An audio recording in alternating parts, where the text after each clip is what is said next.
Halo semua, hari ini saya ada di Kota Bogor, tepatnya di Kopi Nako dan Rumah Sangrai.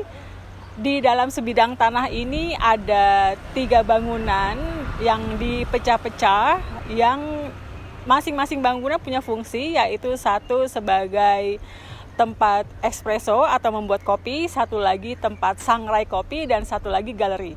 Bangunan ini dipecah karena diantaranya akan diisi dengan klaster-klaster tempat duduk ngopi yang asik di bawah pohon.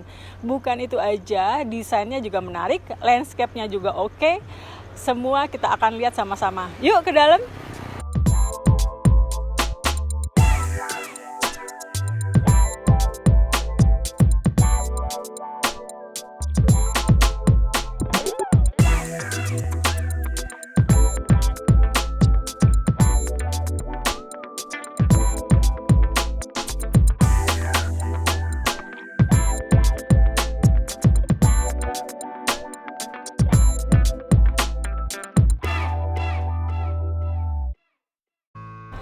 Ciri khas dari Kopi Nako ini adalah mereka membuat bangunannya atau desain arsitekturnya menggunakan dominasi kaca nako. Teman-teman kalau ingat kaca nako itu hadir paling ramai digunakan tuh tahun berapa ya? 70, 80 gitu, dan kemudian sempat tidak populer lagi.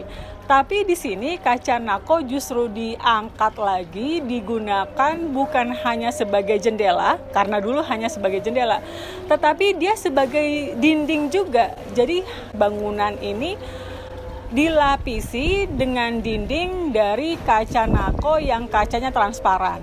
Jadi dari manapun kita bisa melihat ke sekeliling. Kemudian bangunan yang berkulit kaca nako transparan ini semua didukung oleh struktur konstruksi baja. Nah, karena menggunakan baja, jadinya strukturnya bisa tipis-tipis atau kecil-kecil, langsing-langsing. Ini kita lihat nih di sini. Di sini menggunakan baja berukuran sepertinya 10 cm, 10 kali 10, yang diisi dengan besi-besi kotak ukuran 4 kali 4, dan kemudian semua bidang penunjangnya seperti pintu, kemudian kusen, itu semua menggunakan besi yang dicat warna hitam. Jadi dengan begitu dia bisa punya konstruksi atau struktur yang tipis-tipis. Jadi dengan cara konstruksi ini tuh bangunannya ekspresinya tuh jadi ringan, modern, tetapi juga ada sentuhan industrial looks-nya yang cocok banget buat karakter kopi, karena karakter kopi itu karakter yang agak raw tetapi dia juga sweet.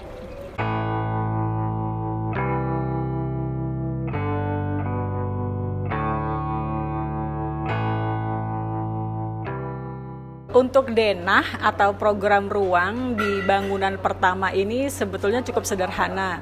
Dia meletakkan pintu di tengah, kemudian denahnya itu atau layoutnya dibagi 2. Yang sebelahnya adalah untuk meja preparation, kitchen atau persiapan kopi, di sebelahnya lagi untuk duduk-duduk tamu.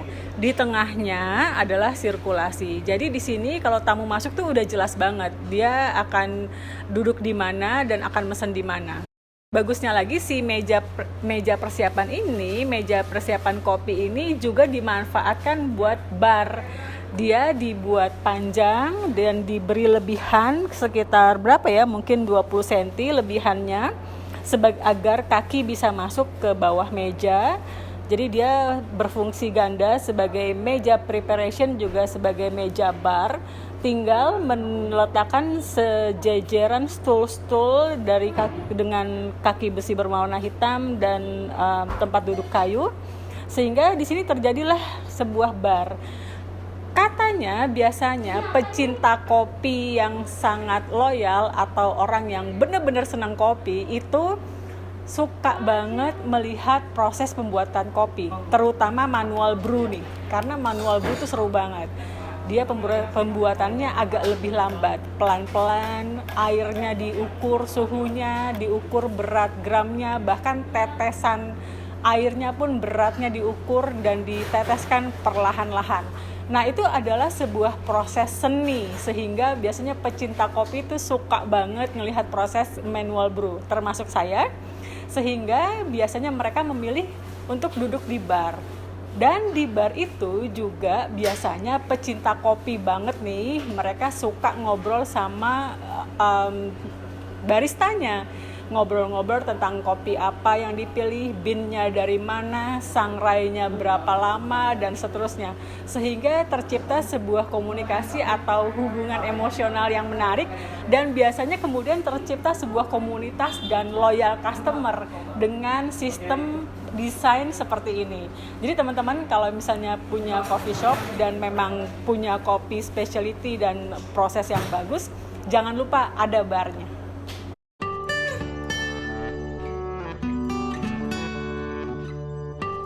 Sekarang saya ada di depan bangunan kedua, yaitu Rumah Sangrai. Rumah Sangrai ini secara arsitektural dia dibikin sengaja 2 lantai, di bawahnya untuk mesin sangrai, sedang di atasnya buat duduk-duduk, ngopi, dan makan.